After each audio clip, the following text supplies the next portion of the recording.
ముఖ్యమంత్రులకి నేను అంత పాటలు పాడినా అంత క్రేజీ ఉన్నప్పటికీ నాకు ఎప్పుడు ఒక హెల్తీ ఉండేది. ఎప్పుడు కూడా ఒక్క సినిమాలో కూడా 20 ఏళ్ళ నుంచి పోరాడితే ఒక అవకాశం కూడా రాకపోయే.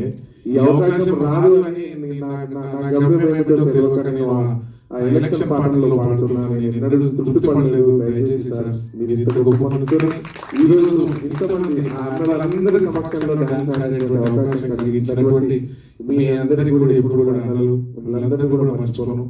మరీ ముఖ్యంగా సోదరుడు చరణ్ అర్జున్, 20 సంవత్సరాలుగా చరణ్ నాకు సినిమా ఒక్క హిట్ కూడా రాకపోయాయంటే ఏదో ఒక రోజు ఈ రోజు వస్తుందని తమ్ముడు చెప్పడం, నేను నమ్ముతూ ఆయన మాటను నమ్ముతూ ఏదో ఒక రోజు పాడతాను అనుకున్నా. కట్ చేస్తే ఈ రోజు ప్రసాద్ ల్యాబ్లో ఇంత ఘనంగా మీ అందరి మీడియా మిత్రుల సమక్షంలో తమ్ముడు నేను పక్కన కూర్చొని మా ఇద్దరి పాట ఈ రోజు రిలీజ్ అయ్యి మీ ముందు అవుతున్నది కూడా చాలా సంతోషంగా ఉందని కూడా నేను గుర్తు చేస్తా ఉన్నా. ముఖ్యంగా ఈ పాట